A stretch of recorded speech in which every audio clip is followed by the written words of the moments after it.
नमस्कार, आप देख रहे हैं इकोनॉमी का हिसाब किताब और मैं हूं आनंदियो चक्रवर्ती।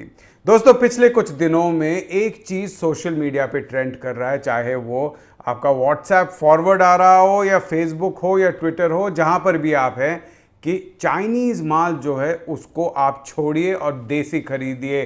बॉयकॉट चाइनीज प्रोडक्ट्स, ये बिल्कुल हर जगह ये हैशटैग ट्रेंड कर रहा है। और हो सकता है कि आप भी सोच रहे हैं चलिए मैं भी चाइनीज़ चीज़ें छोड़ देता हूं, देसी माल खरीदूंगा। लेकिन एक चीज़ याद रखिए कि ऐसा आप करेंगे तो लगभग फैक्ट्री में बनी कोई भी चीज़ आप खरीद नहीं पाएंगे, क्योंकि दुनिया में हर एक चीज़ जो बनता है ज़्यादातर या तो चाइना में बनता है या उसका कोई भी पार्ट चाइना से बनकर आता है। इसलिए छोड़ना उतना आसान नहीं है, स्वदेशी करके आत्मनिर्भर करना अपने आप को उतना आसान नहीं है। अगर देश को मैन्युफैक्चरिंग यानी फैक्ट्री सेक्टर में आत्मनिर्भर होना है तो मोदी सरकार को बहुत कुछ बदलना पड़ेगा, बहुत सारे नीतियां बदलनी पड़ेगी, अर्थव्यवस्था को अलग तरीके से देखना पड़ेगा। क्या क्या करना पड़ेगा, इसी का हिसाब लगाएंगे आज के इस एपिसोड में।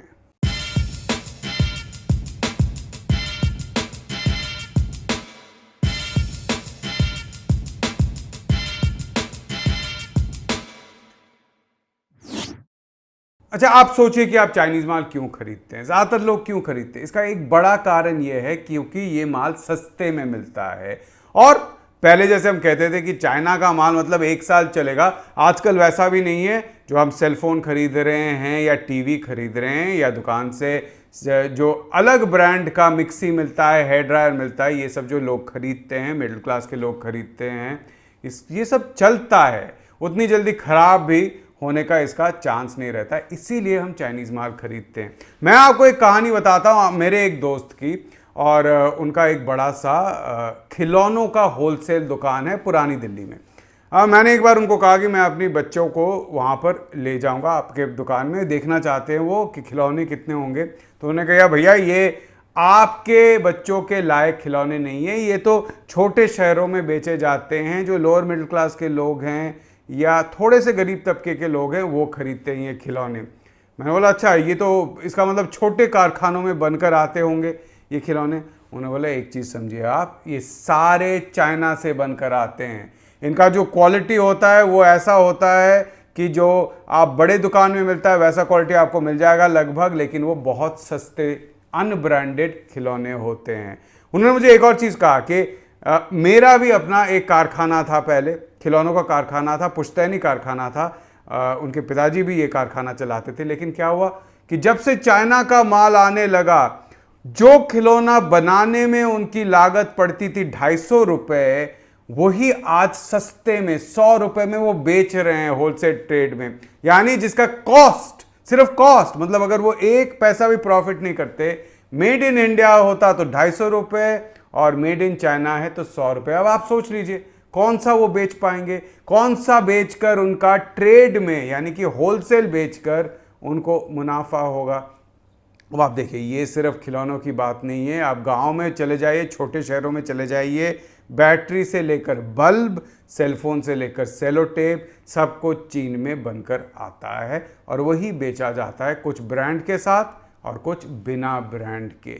छोटे शहरों में क्या, आप बड़े शहरों में भी जो गरीब इलाके होते हैं, जहाँ पे लोअर मिडिल क्लास के लोग रहते हैं, वहाँ पे संडे मार्केट होता है। वहाँ पर आप देख लीजिए जाकर, कोई भी चीज़ वहाँ पर आपको आधे दाम में, एक चौथाई दाम पर मिल जाएगा। मिक्सी मिल जाएगा, हेयर ड्रायर मिल जाएगा, जीन्स मिल जाएगा, शर्ट मिल जाएगा, यहाँ तक कि चूड़ियाँ और बिंदियाँ भी मिल जाएंगी जो मेड इन चाइना है। सिर्फ मेड इन चाइना नहीं, मेड इन बांग्लादेश भी मिलता है, मेड इन इंडोनेशिया भी मिलता है, मेड इन वियतनाम भी मिलता है। ये सब हमारे देश में बने ब्रांडेड कपड़ों से सस्ते होते हैं, क्योंकि हमारे देश में जो भी बनाया जाता है वो अमीर तबके के लिए बनाया जाता है, वहीं से मुनाफा आता है।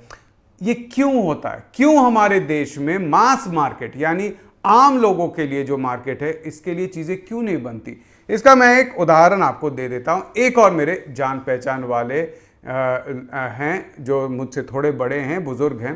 ये 80s और 90s के दशक में एक इलेक्ट्रॉनिक्स कंपनी में काम करते थे, भारतीय इलेक्ट्रॉनिक्स कंपनी में काम करते थे, वो भी चाहते थे, जैसे उस टाइम पे जापान का नाम बहुत होता था, धीरे धीरे चाइना आ रहा था, ताइवान वगैरह ये सब भी आ रहे थे, और वो भी चाहते थे कि भारत में ऐसा कंपनी बने जो बिल्कुल कटिंग एज लेटेस्ट टेक्नोलॉजी वाले इलेक्ट्रॉनिक्स बनाए, टीवी बनाए, कलर टीवी बनाए, ये सब करे। लेकिन अब देखिए उनका हुआ क्या, फैक्ट्री लगाना वो चाहते थे, तो हर एक राज्य सरकार ने उनको न्योता दिया कि आप आइए हमारे यहाँ पे फैक्ट्री लगाइए, हम आपको फ्री में लैंड ले देंगे या सस्ते में लैंड दे देंगे, थोड़ी सब्सिडी भी दे देंगे।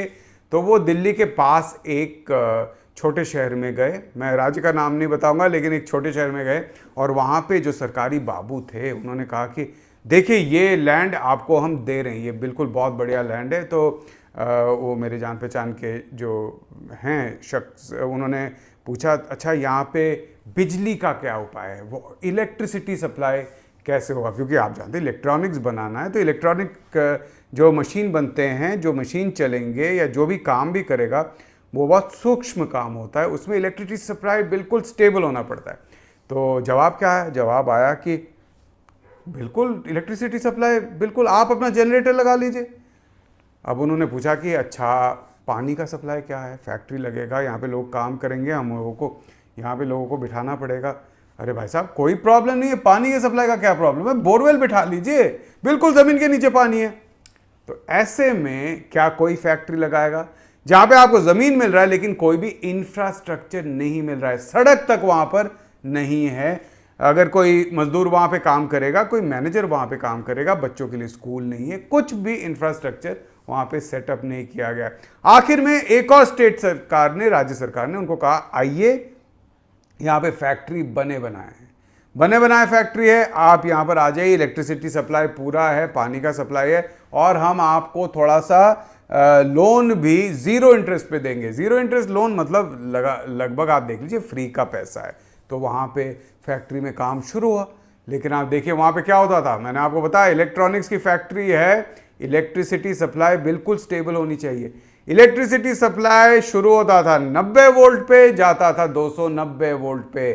थोड़े दिनों बाद वहाँ पर जो खर्चा लगा वोल्टेज स्टेबलाइजर लगाने का, लार्ज इंडस्ट्रियल स्टेबलाइजर लगाने का, वो खर्चा जितना था उससे अच्छा वो दिल्ली में फैक्ट्री लगा लेते। अब आप देखिए कि कोई भी कारोबारी, कोई भी जिसको हम कॉरपोरेट कहेंगे, वो कैसे ऐसे काम करेगा, अगर वो करेगा तो उसके जो खर्चे हैं वो सारे खर्चे मिलाकर ही वो बेचेगा ना। इसीलिए मेरा दोस्त जो खिलौने का काम करता है, जो खिलौने बेचता है, होलसेल ट्रेड करता है, वो उसने अपनी फैक्ट्री बंद कर दी, क्योंकि वो चाइना के माल के साथ कंपीट नहीं कर सकता। किसी भी जगह पे, किसी भी देश में अगर इंडस्ट्रियलाइजेशन होना है, फैक्ट्री सेक्टर को बढ़ावा देना है, तो क्या क्या चाहिए, इलेक्ट्रिसिटी चाहिए, सप्लाई रेगुलर चाहिए, वोल्टेज पर चाहिए। ये नहीं कि 2 घंटे आया उसी में आप काम कर लीजिए, नहीं, पानी का सप्लाई चाहिए, आपको सारे इनपुट्स का सप्लाई चाहिए, सस्ते में इनपुट का सप्लाई चाहिए, आपके फैक्ट्री के पास इनपुट बने ऐसा चाहिए, आपको इंफ्रास्ट्रक्चर चाहिए, रेल स्टेशन चाहिए जहाँ से आपका कार्गो आएगा, पोर्ट पास चाहिए अगर आपका कुछ भी सामान इंपोर्ट होता है हो या एक्सपोर्ट होता हो, आपको सस्ते में लोन चाहिए, आसानी से लोन चाहिए, और साथ में आपको ये भी चाहिए कि सरकार की, बाबू तंत्र की दखल अंदाजी जितना ज़रूरी है उतना ही हो। मैं ये नहीं कह रहा हूँ कि नहीं होना चाहिए, हाँ रेगुलेशन बहुत ज़रूरी है, लेकिन ये कोई इंस्पेक्टर आके कहे कि आपका ये नलका ठीक से काम नहीं कर रहा है, 2 दिन के लिए फैक्ट्री बंद, ये होता है, हमारे देश में होता रहा है। तो ये सब बंद हो, तभी हमारे देश में भी या किसी भी देश में मैन्युफैक्चरिंग और फैक्ट्री सेक्टर बढ़ सकता है। अब आप देखिए कि चीन ने क्या किया है, यही बिल्कुल किया। 1979-80 से लेकर जब चीन ने अपना इंडस्ट्रियलाइजेशन को बढ़ावा दिया, एक्सपोर्ट ओरिएंटेड किया, फैक्ट्री और मैन्युफैक्चरिंग को बढ़ावा दिया, तो उन्होंने क्या किया, ये सब किया, इंफ्रास्ट्रक्चर तैयार किया, flyover, road, power station, factories में सस्ते में इलेक्ट्रिसिटी पहुंचाना, पानी पहुंचाना, पोर्ट, एयरपोर्ट, ये सब तैयार किया, साथ में सस्ते में लोन दिया। अगर किसी कंपनी के पास पैसे नहीं है तो सरकार ने किसी अपने कंपनी से वहां पर जाकर शेयर खरीद लिया, वहां पे पैसे दिए।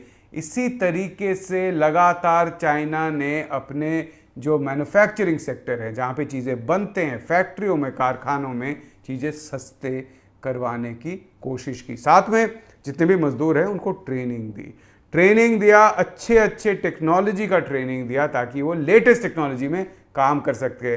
साथ में एक और चीज़ हुआ है कि चीन जैसे देशों ने, और ये अमेरिका हो, चीन हो, यूरोप हो, कोई भी देश हो, इंफ्रास्ट्रक्चर के साथ साथ टेक्नोलॉजी और रिसर्च एंड डेवलपमेंट में उन्होंने पैसे खर्च किए हैं, यानी कि शोध में पैसे खर्च किए हैं, उसको सब्सिडाइज किया है, और यही टेक्नोलॉजी जाकर फिर मैन्युफैक्चरिंग सेक्टर में लगा है। यही टेक्नोलॉजी से चीज़ें सस्ते हुए हैं।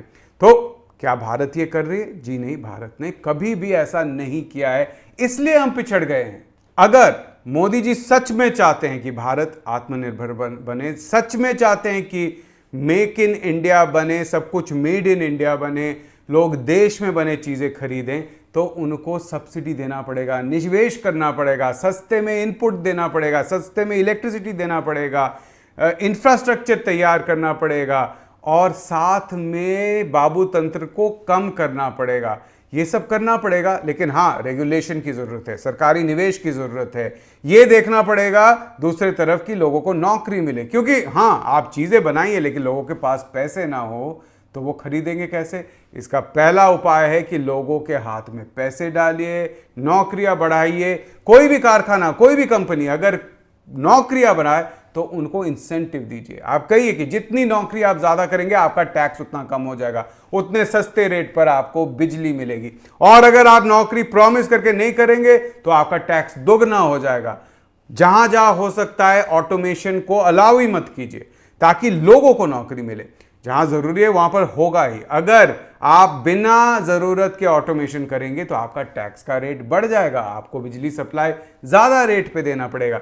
ये सब करके एक तरफ आप नौकरी तैयार कर सकते हैं, नौकरियां बढ़ेंगी तो क्या होगा, लोगों के हाथ में पैसे आएंगे, वो चीजें खरीदेंगे, और साथ में अगर फैक्ट्री सेक्टर को, कंपनियों को सब्सिडी दे जाएगी, सस्ते में सप्लाई किया जाएगा, बिजली, पानी और इनपुट भी आसानी से उनको मिलेगा, तो वो भी चीज़ें सस्ते में बेच पाएंगे। जिस तरीके से चीन में होता है, बाहर के देशों में भी बेच पाएंगे, एक्सपोर्ट भी कर पाएंगे। तभी ये हम आत्मनिर्भर हो पाएंगे, तभी हम कह सकेंगे कि चाइनीज चीज़ें हम बॉयकॉट करेंगे, हम नहीं खरीदेंगे। हाँ, और अगर ये नहीं होगा तो दो चीज होगा। एक, आप अपने ओप्पो या शाओमी के बने, चीन में बने फोन पर बैठकर सोशल मीडिया पर बॉयकॉट चाइनीज प्रोडक्ट्स ट्वीट करेंगे, हैशटैग के साथ ट्रेंड करवाएंगे। दूसरा, आपके हाथ में पैसा ही नहीं आएगा तो आप कुछ भी सामान नहीं खरीद पाएंगे, चाइनीज सामान क्या। तो आज का एपिसोड यहीं तक। आत्मनिर्भर होने का यही तंत्र है, आत्मनिर्भर होना है, चीन के तरह बनना है, तो सरकार खर्चा बढ़ाइए और चीज़ें आसान कीजिए।